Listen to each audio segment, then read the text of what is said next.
who could beat the Dodgers in the playoffs, because I don't think anybody.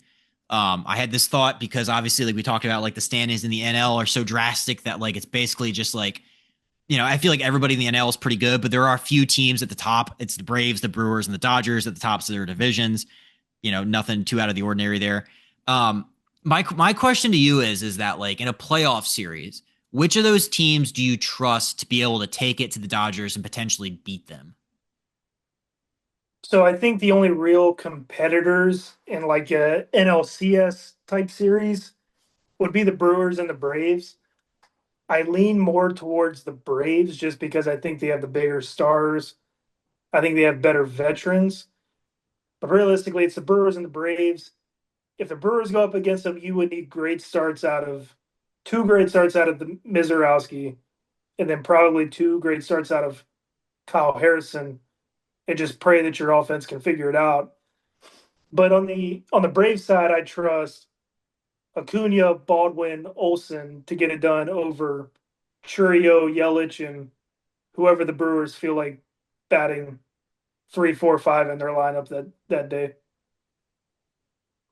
Yeah, it's so the Dodgers obviously they have the best offense in baseball in OPS. Their second run scored, the fourth best team ERA. That's without Blake Snell for most of that. Um, the Braves are an interesting one because they did take 2 out of 3 against the Dodgers earlier this year. They have a better team ERA. The pitching matchup for them versus the Dodgers in a postseason series would be like Yamamoto, Sale will be fun. Otani Lopez, okay. Glass Bryce Elder. Nope, that's obviously going LA's way. Even Sasaki, Grant Holmes, like that's kind of the theme though. I feel like is just like the way that LA can run like four aces out there in a playoff series. That's why people really are like. I was reading a Reddit thread about this about just like the Brewers because somebody was like, "Who's beating this team in the playoffs?" And it had like the Miz and Kyle Harrison, and it was like this team can pitch the ball.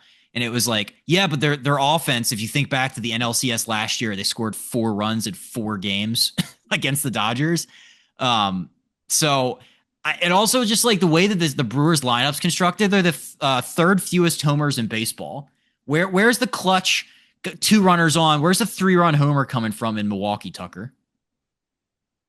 Uh, yes, great question. Jake It's Bowers, not. maybe. It's not going to come. Like I said, all those reasons are the same kind of rationale I have behind giving the Braves a slight edge over the Brewers for being able to knock the Dodgers off.